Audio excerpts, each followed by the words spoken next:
Hi, Izzy. Hi, Rod. How you doing? Yeah, good, thank you. How are you? I'm all right, thanks. You, hi, Carol. Hello, Rod. Hi, Carol. Hello, Izzy. Do you recognise Izzy from in Non-Dual Cafe? Yeah, from the non-dual cat. Yeah, Yeah, yeah, that Kate at Kate's. yeah. Yeah. What Okay. made you want to do a? What made you want to do this? Well, I'm not doing this. You're not. What do you mean you're not doing it? Um, The universe is doing it.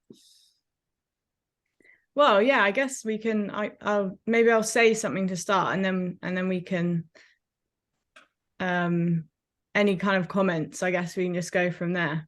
So, oh, someone else has entered. Admit. Can I give you a suggestion, Izzy? When you start these Zoom meetings, don't start them with a waiting room, right? If you just let them not, sort of talk among themselves until you're ready, that's a bit more social. Then we can introduce ourselves, and it saves a bit of time during the actual session. Okay, okay. Thank you. There's Kate. No, that's Kate. So, yeah, I guess we'll start. Just a bit of housekeeping actually before I forget. I am recording this. So if you're not happy with it being shared or anything, you can always turn your camera off and write in the chat or something like that if you want to comment. But if you're happy, if you're okay with it being shared, then by all means leave everything on. Hi, Kate.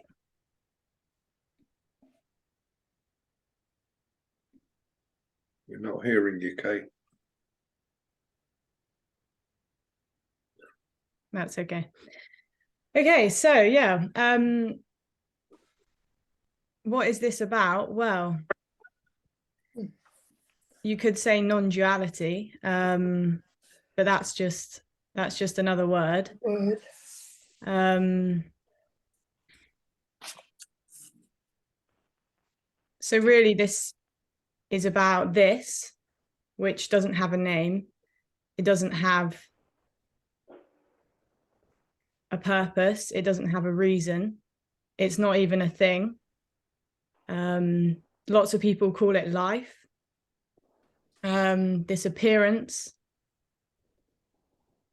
And this, whatever you'd like to call it, whatever word comes up, this is all there is.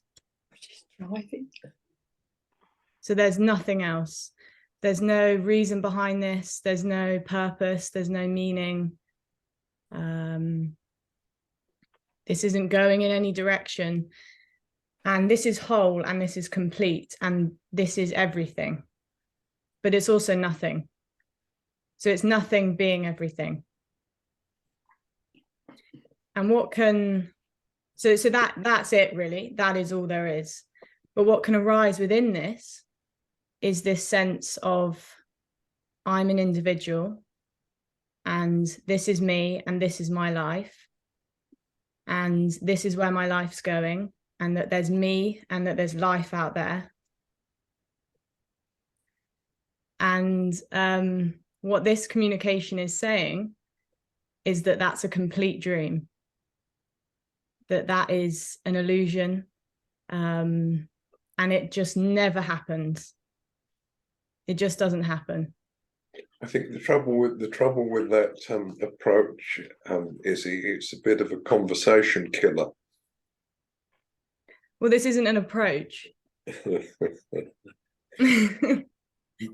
It's not an approach, and this isn't trying to have a conversation. I'm not talking about anything. I'm not talking about a topic called non-duality because there isn't one. I think you need to be a little bit more, how should we say, conversation friendly. Mm. because otherwise, you know, that the sort of Tony Parsons approach for many people is not, it's too annoying. I assume it's kind of like it's Jim Newman or Tony Parsons or someone that you've been following, someone like that. Well, no, this message doesn't. I'm not following anyone. I'm not here. You're There's no making one a lot here. of noise for someone who's not here.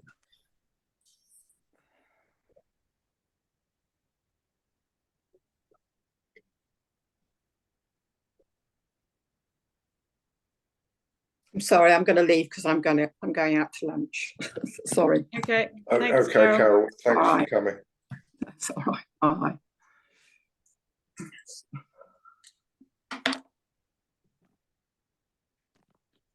Go away, Izzy.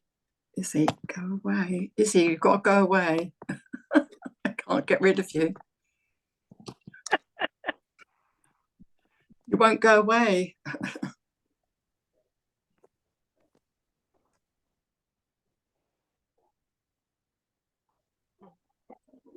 Hi. Hi, Kate. Can you hear me? Hi. Yes, yeah, Sorry, I I can was hear you. a bit late. I was trying to park. I'm on my way to meet somebody in the middle of nowhere, so the signal's pretty rubbish. And then yeah, just sitting in the car with my dog. Oh. Yeah. Thanks for hosting this. Yeah. What sort of dog? So It was a bit fast. What sort of Oh, dog? sorry. What sort of dog? That sort of Always dog. a sort I don't know. yeah, I know.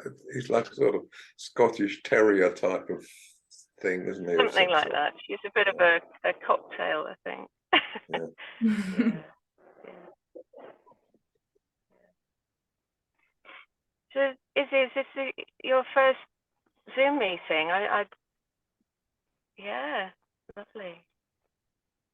Yeah, really nice. It's so funny, you know, because after the meeting with Andreas last week, there was something about your voice. I can't even remember what you said, but it was just, yeah. And I was on Instagram and I thought, I wonder if you're on there. And you weren't. And then suddenly, just a couple of days ago or whenever, kind of popped up. And yeah, it was lovely.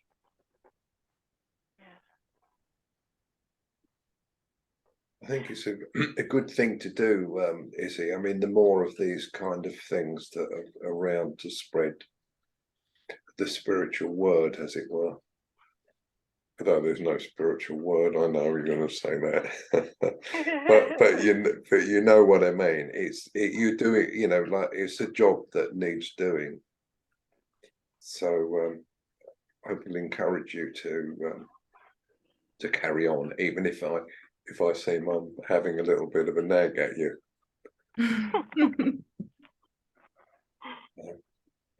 And if I mean, if are you going to do this on a regular basis, do you think? That seems to be happening, yeah.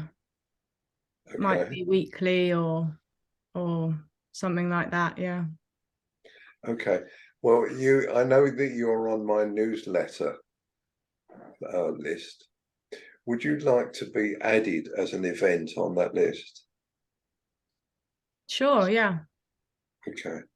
Right. Well, if I just sort of put together something, but I need to be able to say like when you're going to be on, you know, what is it, once a month, and is it, you know, like what day, and you know, just when the universe deems it will not really be a suitable thing for a newsletter.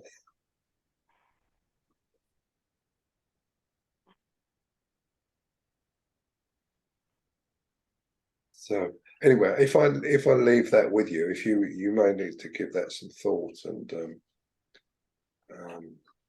you know, what decide what you want to do. Okay, thanks, Rod. Yeah, I mean, I would suggest probably to start with is do it once a month, you know, just to so you get the hang of it.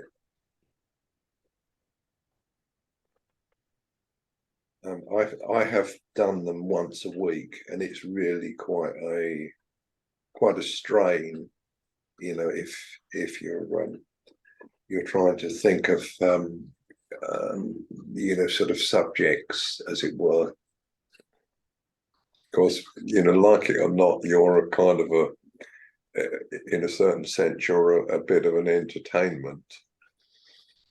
So, Well, it's a good word actually, because in many ways this is all entertainment. well, absolutely, it's completely not serious at all. yes. That's the love and that's the beauty. There's nothing serious about it. Well, I agree with you, but unfortunately, most of us are in the physical world, and that's the reality that we sort of suffer with. But you don't. Well, You're not there. okay. Well, yeah. I mean, I'm just there are different levels that we can talk at. I'm talking from the transactional world level at the moment. I mean, you can talk in absolute terms, but you know, well, there's no one there. There's nothing to do. You know, we don't exist, all that kind of thing. Which is, you know, it does have you know, there is an absolute truth. But remember, you're going to be talking to most people who have no conception that they could be anything else than a separate self. But I'm not talking to anyone. Yeah, okay. Well, you don't need to. You know, we know in the absolute sense, yes, there are no people, there are no selves. You know, this is Buddhism. You know, that there is no self, there are no beings, there's no nothing. Yeah. Okay, but like it when you're using Zoom, you know, you're talking to bodies. Well, no, I'm not.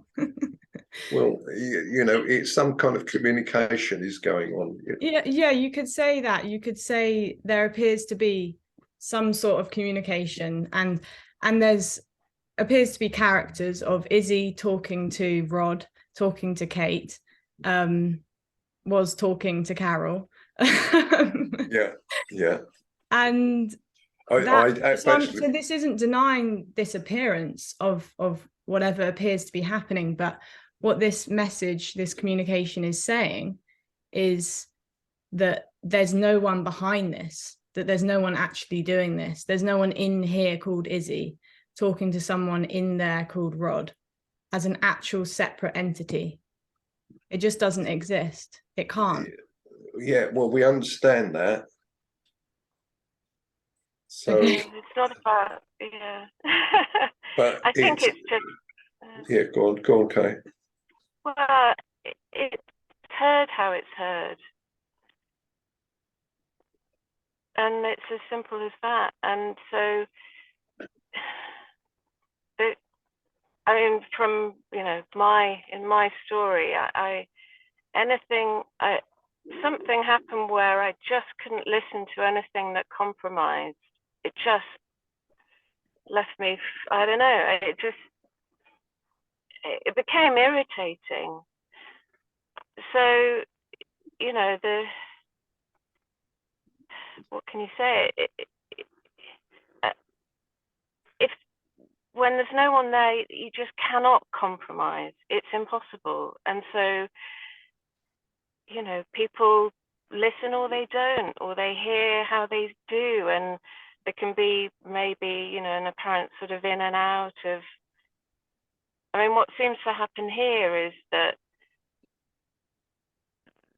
there can be, because, you know, I mean, it's even too much to say it's energetic, but that's the nearest we can get. And when there seems to be someone here or some kind of sense of it's not right yet, then that's how it's heard. And it can irritate, it can feel you know, so-called wrong or something's wrong. But then there can be so-called other times when it's just heard. It just, and so that, you know, for me, for here, that sort of, yeah, I mean, that in and out, it kind of seems like it doesn't matter now, whereas before it seemed to. I seemed to hear it. It grated. It irritated. It felt like something. I felt like I was wrong somewhere, and but as so-called time has gone, it just, it's like so much. And I don't think it, you know, whether you can't say whether it's hearing this message or whether, you know, whatever, you can't pin it to anything. It's just that all the concepts are just, they're just not there. I mean, they're not replaced by anything. They just disappear. And, you know, and I think, to be honest, that had been, you know, so-called happening before even anything to do with any spiritual path. And that you know, that seemed like a natural kind of way that this was going. But eventually that just wasn't the answer. And obviously now there is no answer. And certainly, you know, there's no conceptual answer. You know, I think all I could kind of say is that the answer is, you know, there isn't an answer, but it's energetic. It's completely energetic. It's how, you know, from nowhere, from no perspective, everything's just fine, absolutely fine. Even when it doesn't kind of feel fine, it just is, because no one's assessing it or, you know, that approach. And, you know, there were even thoughts this morning on thinking about, you know, so-called friends, and I kind of, because that seems to be what's happening here at the moment, is there's still some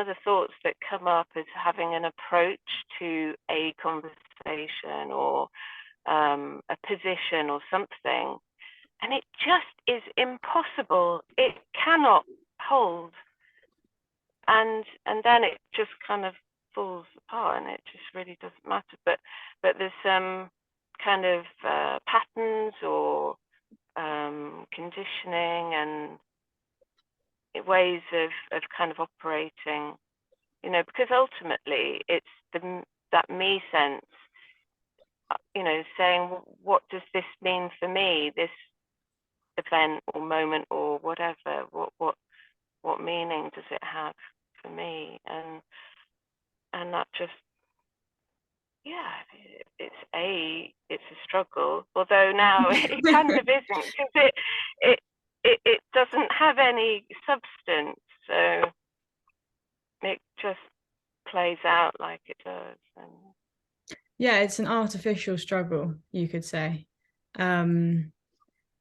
and it's very real for the individual. It feels very real, you know. It's not just a belief. I am here, I'm sitting on the chair, I'm talking on Zoom. It's a reality. It feels, it's not a reality, but it feels as if it's a reality, and it feels as if there could be nothing else, until maybe this message is heard, and like you've sort of alluded to, then it's kind of, if there's this energetic resonance, you could kind of say it's game over then from there, because it's like you can't unhear it once you've heard it, and once there's been that resonance and that kind of yes to this, you could say, from no one, it is sort of game over then. It's the beginning of the end, you could say, in a sense, and that appears to sort of just unfold on its own. And And actually, funnily enough, any attempt to try and speed up that unfolding, in a sense, is actually really the attempt of the individual to hold on, which is beautifully clever and is what it is. But it feels kind of hilarious. Yeah, it is hilarious because this story then can come up of, well, I'm nearly there, I'm so close, there's been this resonance, this is it, I know what to do, I'll keep coming to these meetings, I'll keep listening, and then there's just going to be this, but actually that story that keeps running, in a sense, is keeping the individual alive, because it's protecting that energy of, I'm going to know when this happens and I'm going to be in control of it when it does, because the feeling of or the anticipation of absence is just a no-go zone for the individual. So even when it knows it's dying, it wants to know it's dying. Yeah, absolutely. It is, and it is that's just that. It is. It's very. Yeah, I mean, what I can say, it's hilarious. But when it feels hilarious, sometimes it doesn't. But sometimes it's agony. I mean, yeah. I mean, here, there's been this so-called period of, oh God, I mean, intense pain, actually,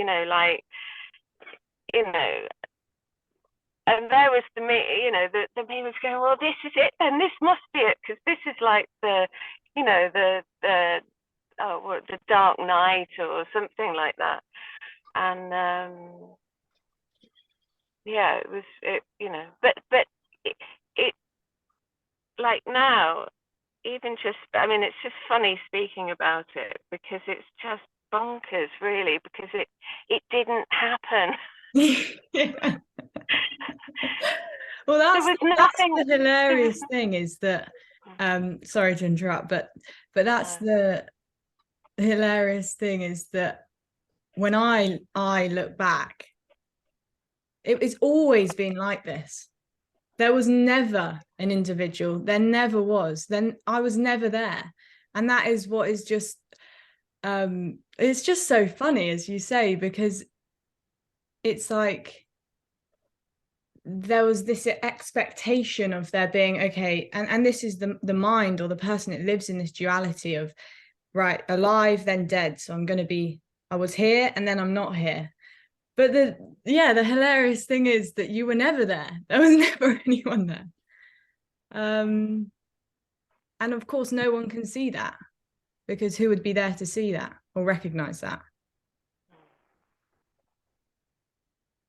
Yeah.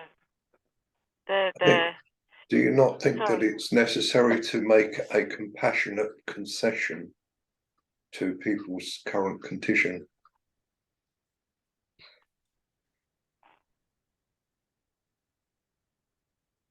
Well, there's no one in there that's suffering. Well, so we know that, but we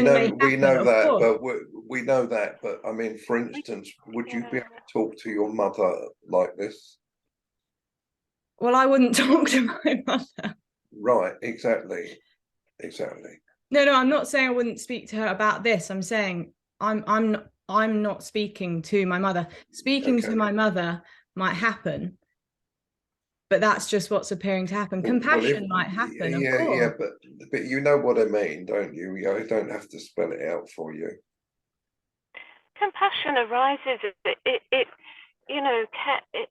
think the thing with the intention to be compassionate, or to live by concepts of compassion, it always comes with it the other. It's not that it just happens. The kind of care just happens. I mean, there's no one intending to be caring or uncaring. I think as well, on a human, biologically, in the story, I mean, this is a story, but from a human point of view, this is things like compassion are sort of hardwired into, like an animal. For caring for their young. So a mother, I mean, you see this unconditional, boundless love with a mother and their child, or animals caring for their cubs, their young. So, but there's no one doing that.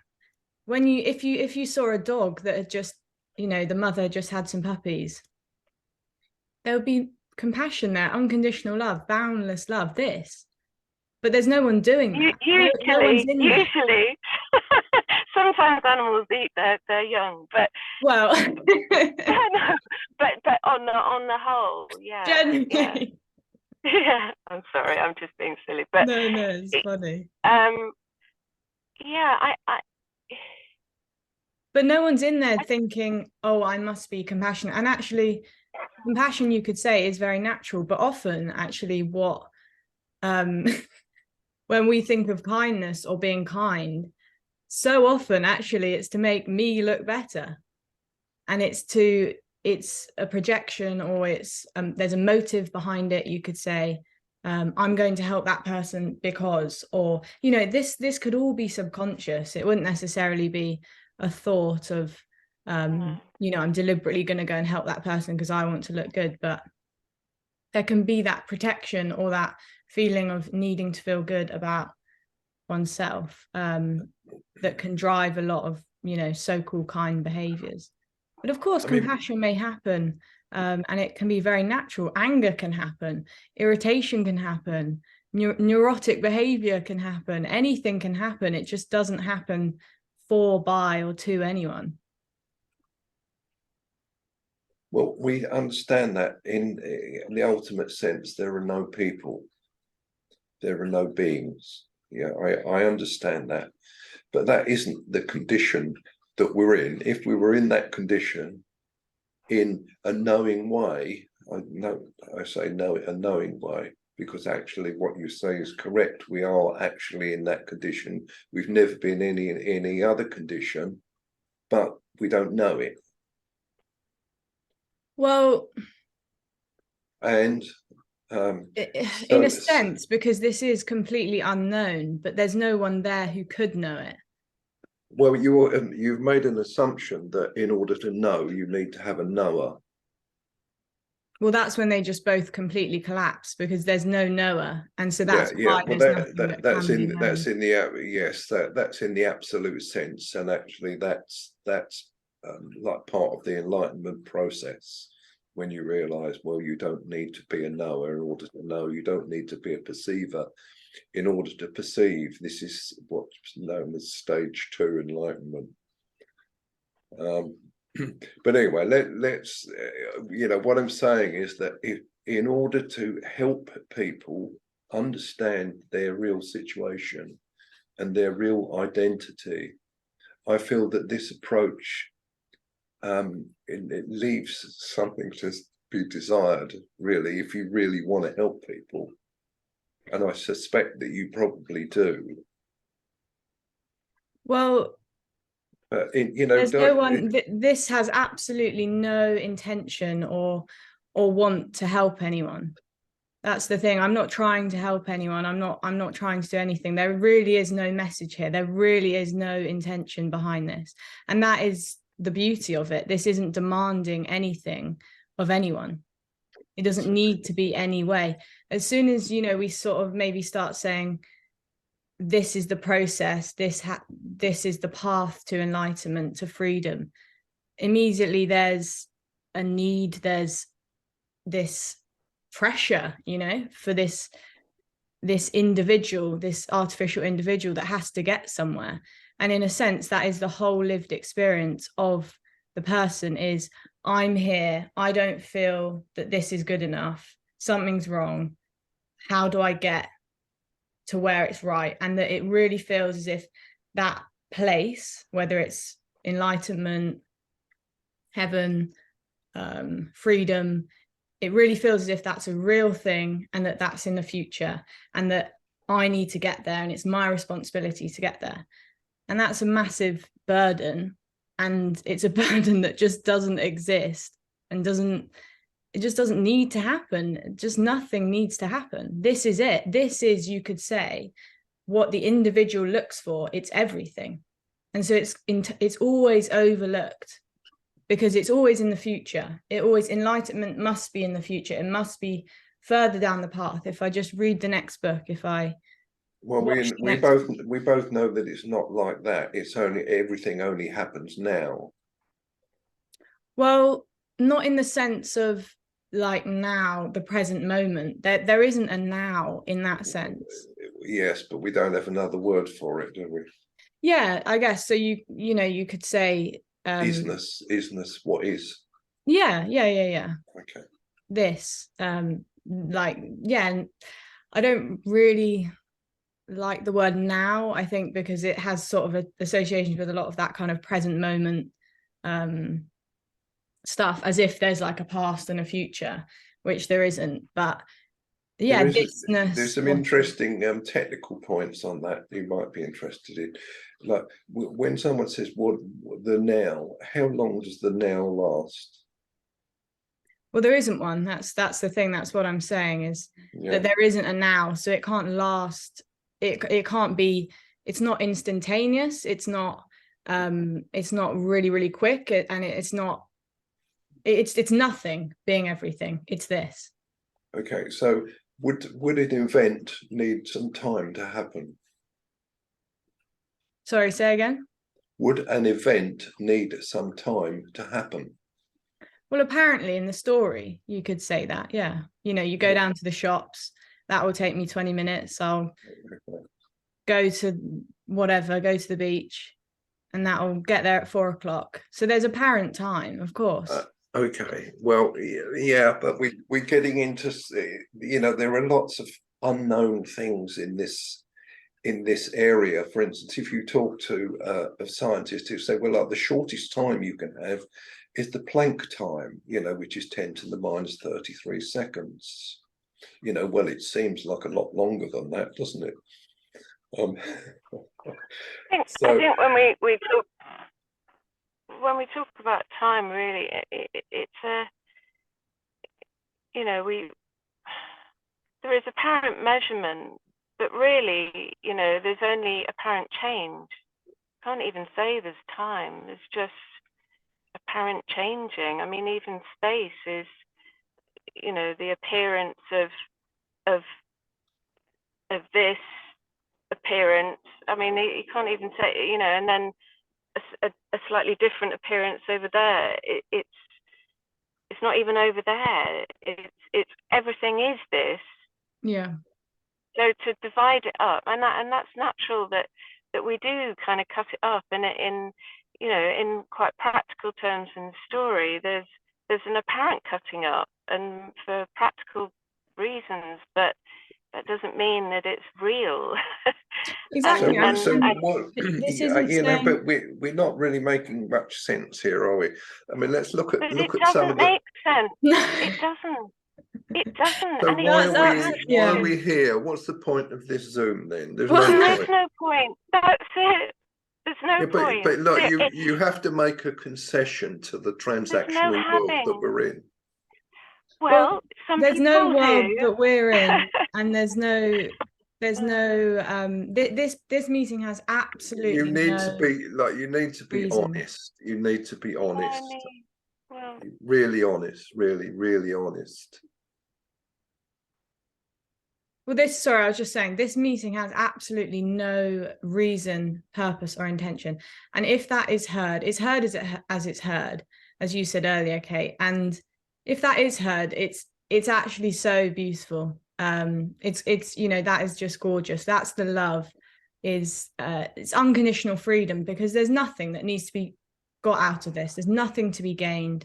There's nothing to be learned, nothing to be realized. Everything is exactly as it is, and it's perfect just as it is.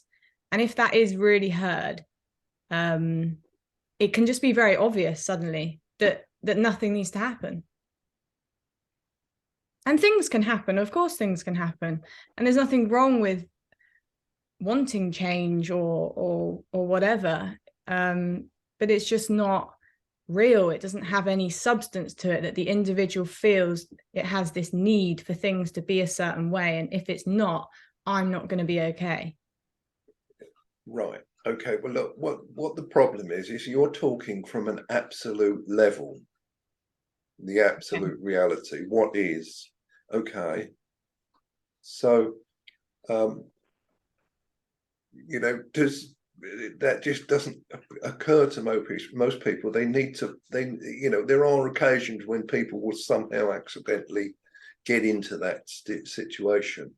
But for most people, it is a path, you know, of increasing understanding. Well, yeah, You know, that is the experience of the individual, that they're on a path, and yes.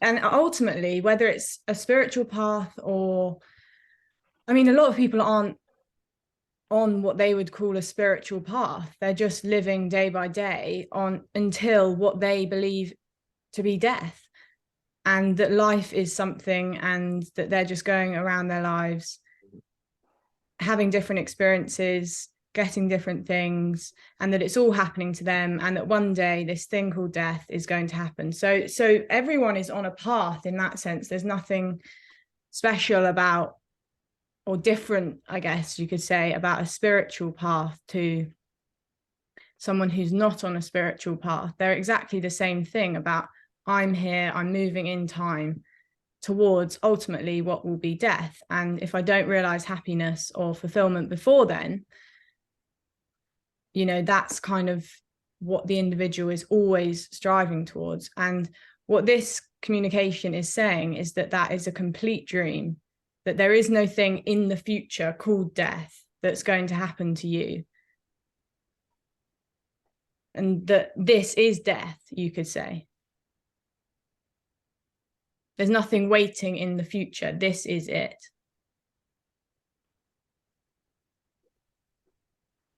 Well, yes, I do agree with you that this is it, but it's not. That's not very helpful. No. You know, I mean, my sort of goal in running a spiritual group is to actually help people understand that the idea, the pervading idea of this society, this culture, so-called culture, is that yes, we are separate selves, and you know, we're trying to survive despite all the problems attached with survival, and the spirit, but our real identity really has nothing to do with that. But of course, most people aren't in any kind of state to even consider the possibility that what they are is something completely different from what they believe they are. Yeah, and we're trying to bring them to that state where they can have that realization. I mean, that's my purpose in running a spiritual group. And it's, you know, it's sometimes I think, well, am I wasting my time with this? You know, because like for the umpteenth time, you know, I've said that there's no self, you know, and but they say, well, yes, but what about my higher self, or you know, things of that kind. And it's just you know, I find it really quite disheartening. I've always thought, well, perhaps I should go back and teach Christianity or something. You know, at least people can seem to get a handle on that.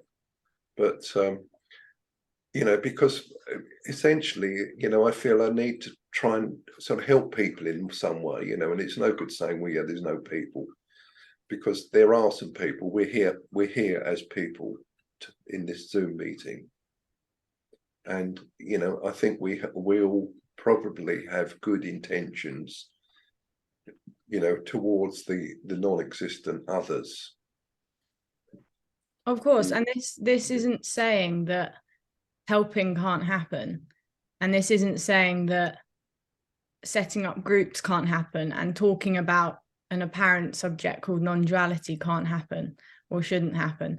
That's not what this is saying. This is saying that being a real experience that is happening to people, and that there is even a difference between this thing called the ultimate and this thing called the relative. There's no ultimate and then relative that's appearing. The ultimate is the relative. Well, we know what the ultimate is because you've been telling us for quite a while now. Well, this is the ultimate. This is the ultimate. Look, sitting in a chair, speaking to each other on Zoom via laptop, computer. This is the ultimate. There's no, and that is the experience of the individual, that there's something bigger. There's a bigger, there's a God, there's an ultimate, there's a higher self, higher consciousness. And that Izzy, are you growing older? Well, I'm not here. No. Okay. Well, you've got to accept reality. You know, this is reality. This is part of reality. This is what is. Yes. You know, yeah. Yeah. Right. Okay. So, and there's nothing else. And there's nothing else. We're part of a system. You know, there are no. I agree with you. There are no people. You know, that's just a sort of a notional thing, part of the play. Have you ever heard Rupert Spira's allegory of Mary and Jane? No, I'm familiar with Rupert, but not that. Okay, we won't go into that now. But you know, the sort of state of existence that we're talking about now is what is here.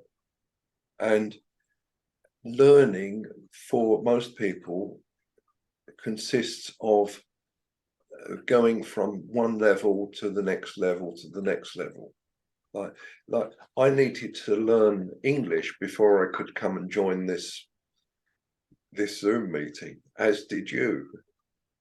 Yeah, and you didn't learn it all in one go because you already knew it.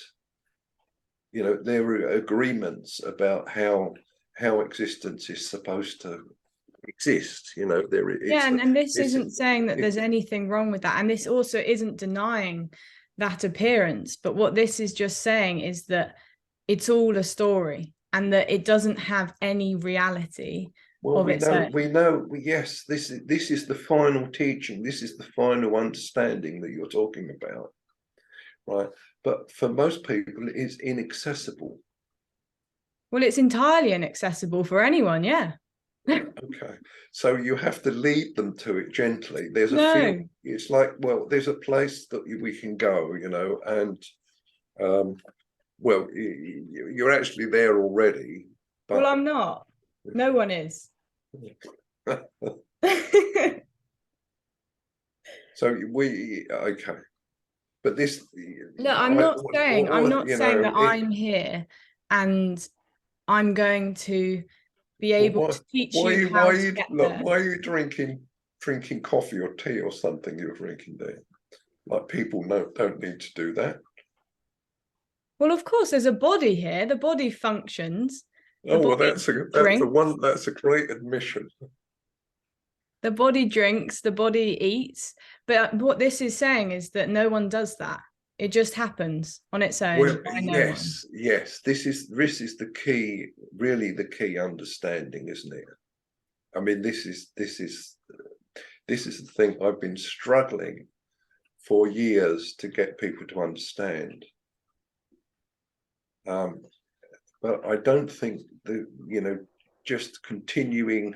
Like, I had a Zoom meeting a couple of days ago with the Tunbridge Wells Theosophical Society Lodge.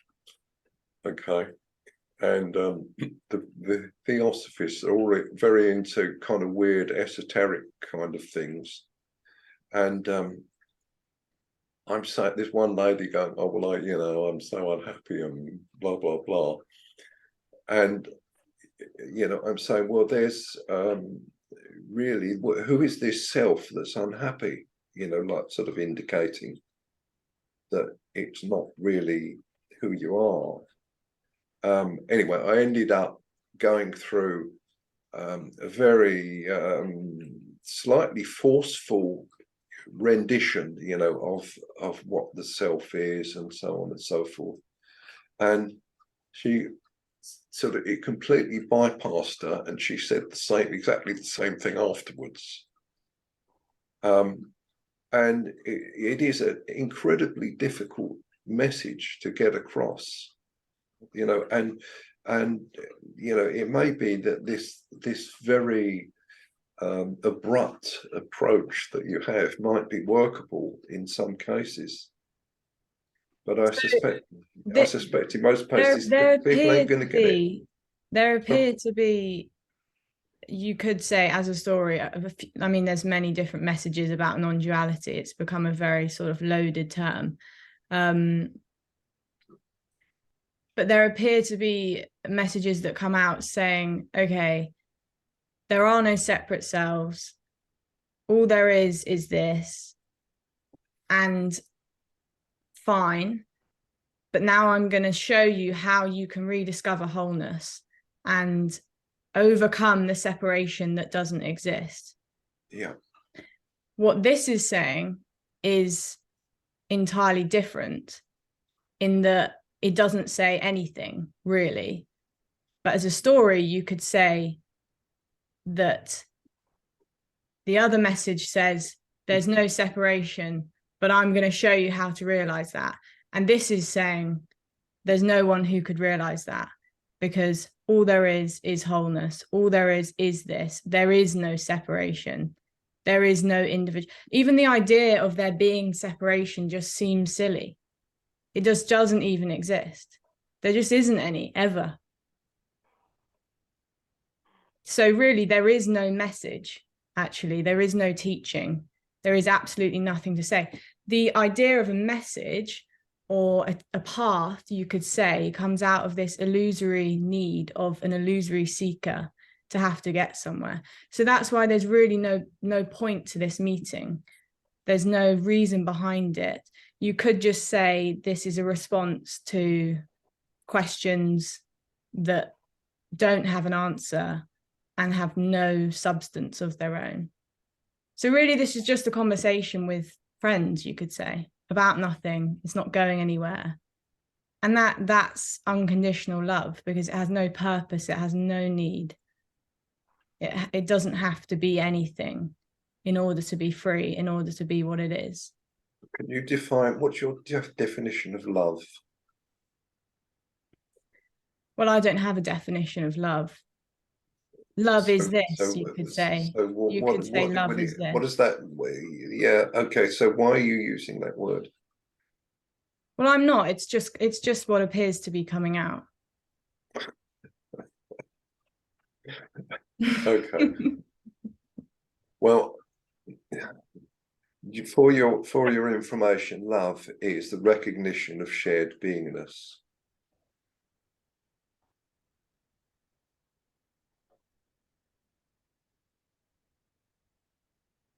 And saying there is no shared beingness is saying there's no love.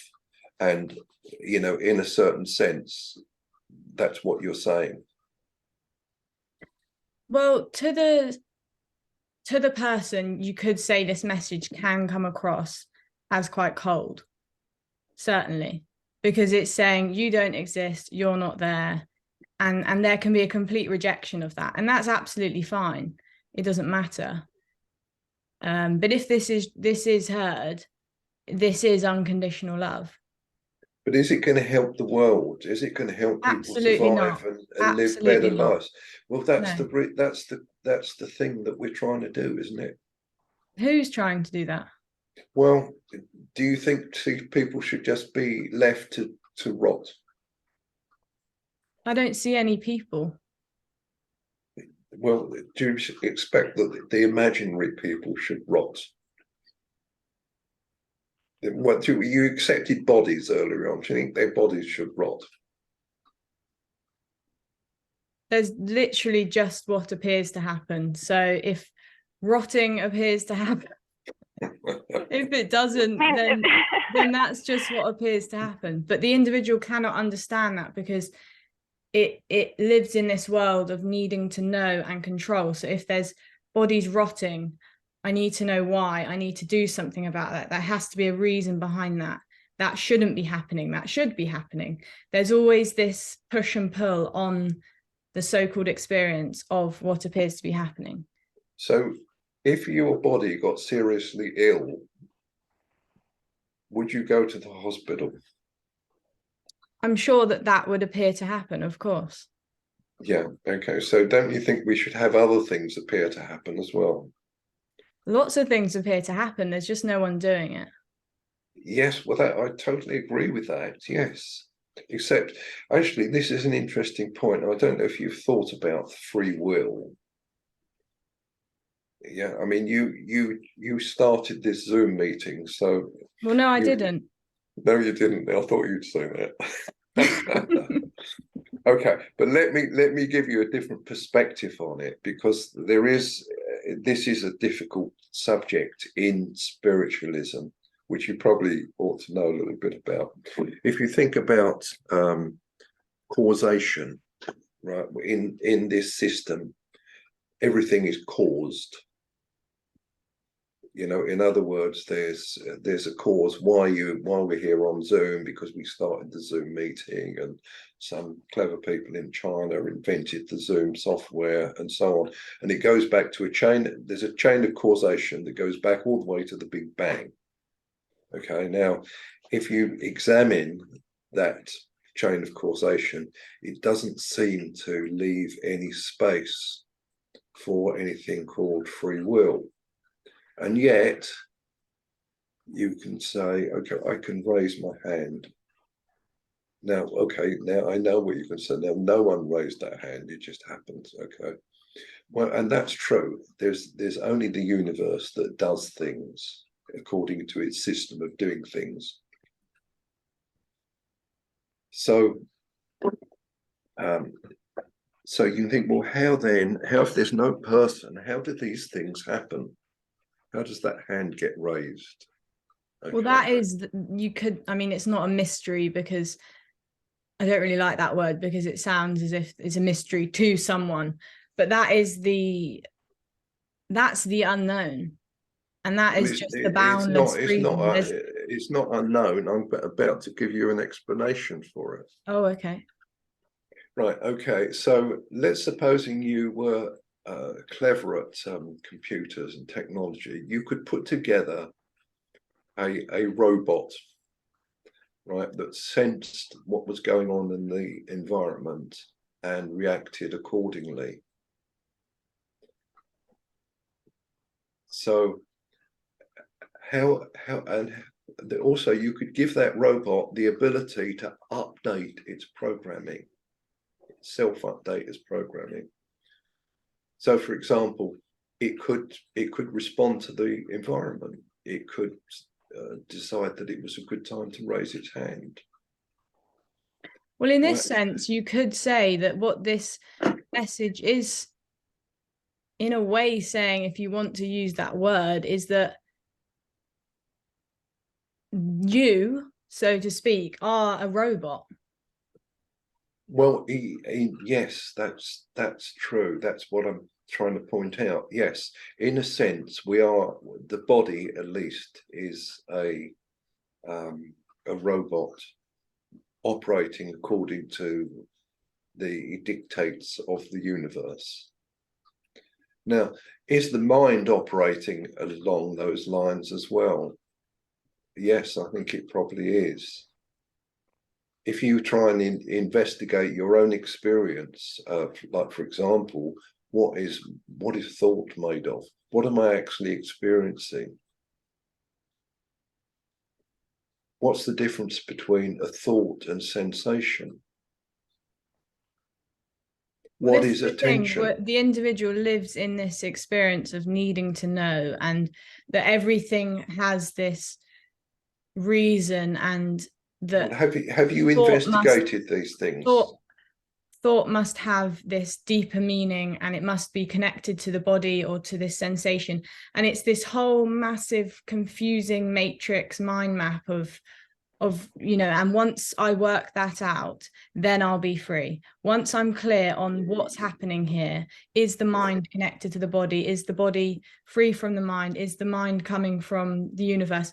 You know, all these massive questions that the individual has that turn out just to be completely meaningless and completely empty of any reality and any purpose. And there's no problem with that. There's no problem in, you know, with thoughts about that. But what this is saying is that it's just a loop that keeps going round and round and round. And it doesn't matter if it's thinking about the universe. It doesn't matter if it's thinking about lunch. It doesn't matter if it's thinking about the ex-boyfriend, the ex-partner, whatever it is. It just loops and loops and loops, trying to find an answer that it will never find, because it's just a closed loop of needing to know. And have you investigated your experience to see what thought is? Where does it come from? What's the difference between thought, sensation, and what is attention, for that matter? You know, we're listening to each other with attention. What's that? Rod, I spent a lot of time in self-inquiry and all of that. And yeah, I mean, there were times that were quite thrilling to kind of sort of see how, you know, some of the constructs that I'd kind of inherited and picked up along the way, you know, it was a kind of, yeah, it was an interesting period, but it came so clear to me that I was just going in fucking circles, trying to work it all out.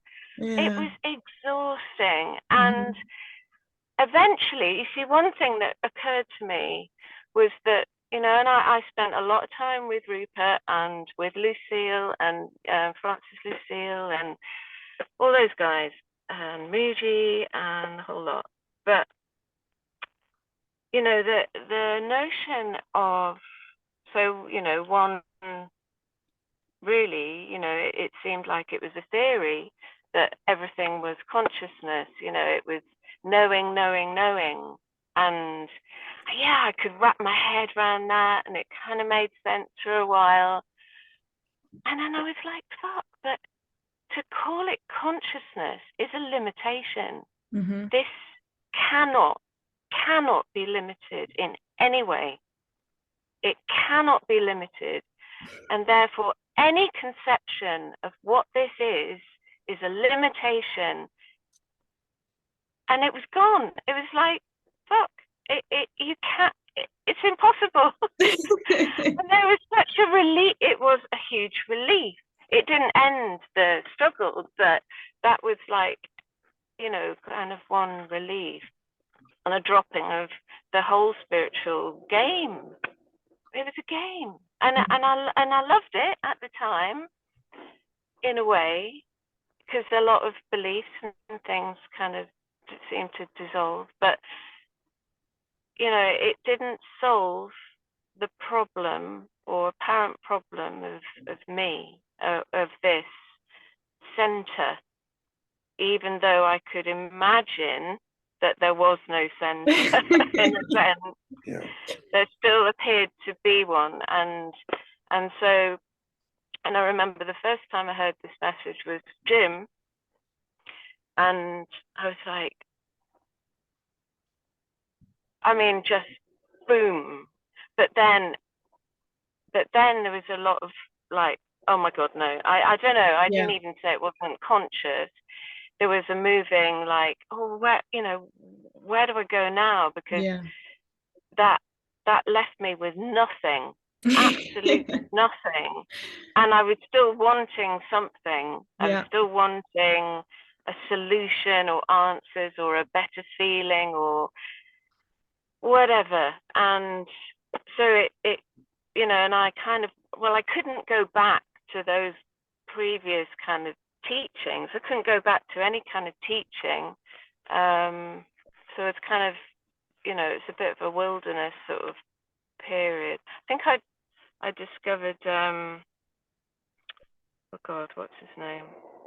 It's gone now. But yeah, there was a slightly compromising message, I thought, but it kind of felt more comfortable. It was sort of, it was sort of, wasn't quite there. But And then that was just like, oh God, no, it's not, this just doesn't feel right. And then, yeah, and then there was listening to Jim again and Andreas and some very, yeah, uncomfortable times in a way, because it was confronting, and that's Yeah. what it does. And it totally starves that seeking energy. It just has nowhere, nothing to feed on at all. Absolutely And then, nothing. Yeah.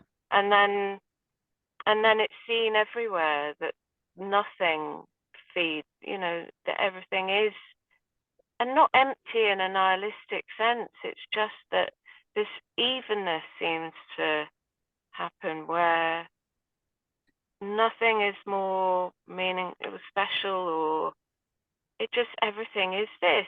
So it just, there is no need to go anywhere. There's no need. There's just that no, you know, and there's the need of the body, which is very just kind of functioning, yeah, wanting things, but not really wanting, you know, no kind of, there's no tightness around it, and it's just happening by itself, and there's no need to, it's effortless, even like the apparent effort of Yeah. doing things is effortless, and Even the it's, effort is effortless. Exactly. yeah, Exactly. yeah, And yeah. it's funny because what you were saying about what was I going to say? Oh yeah, the meeting this message, and it completely can confront that seeking energy. And but what's quite funny actually is that there can almost seem to be this dance of something within that experience, so-called experience, seems to love that confrontation. It seems to, even so, something seems to love it and hate it.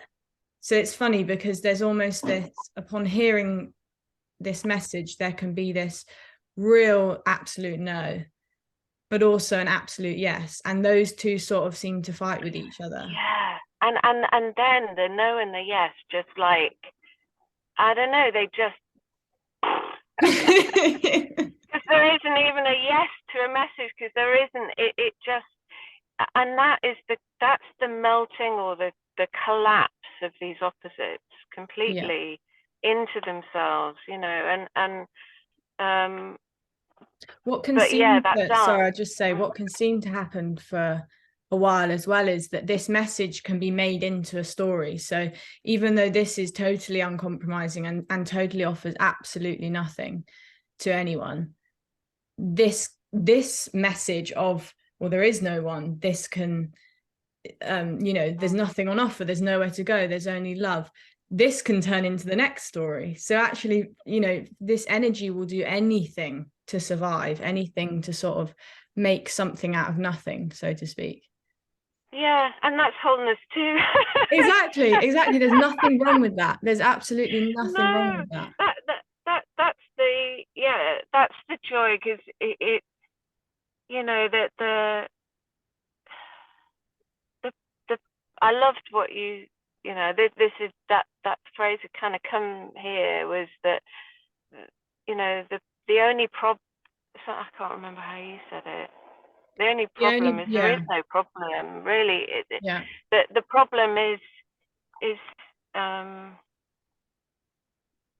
it's just, The apparent problem for the person is that there isn't a problem. And you could say deep down, so to speak, that, you know, the individual knows this, that the individual knows that there's not a problem. The individual knows that there's no deeper meaning, there's no deeper purpose or reason or path, that this is it. But that is terribly confronting, because there's nowhere that the individual can go. There's nothing that the individual can do with that. I think there was what Kate was describing there was basically the realization that it's all just thought. I wouldn't say that it's all just thought. I'd say that it's just this. No, the real yes. Well, the thought about it, You know, Is if you took away all the thoughts, you just have this. Well, there's nothing wrong with thought. but Thought is this nothing wrong. too. No. I'm going to have to go, I'm afraid, because I've No, got to that's go fine. meet my friend. We're going to end anyway now. Yeah, it's Actually, lunchtime, isn't it? We're getting on for lunchtime anyway. But anyway, Well. there's no lunch, so tough luck. Thanks, Anyway, Mm. guys, I'm lovely talking to you. And you, Rod. Kathy, I really would encourage you to carry on. Although I've been rather combative here about what you're saying, it's not, you know, what I'm saying is a light version of what other people might say, and the sort of, you know, objections they would have to it. So maybe you need to think about a way around that, and you know, how we can put this over in a compassionate way. Yeah. I think it's And perfect. don't come back with all the absolutism stuff. But you know what I mean. I'm sure you know it. You understand what I mean. And I think you know, you are a good intentioned person, although there's no person. Thank you, Rod. Thanks. Okay. Anyway, Right. Nice to see you. I'll see you on Saturday at Non-Dual Cafe. Is it next Saturday or something? It's coming up soon, isn't it? Maybe. Yeah, although you've got to come up from, is it Hove or somewhere you live, or Brighton or something?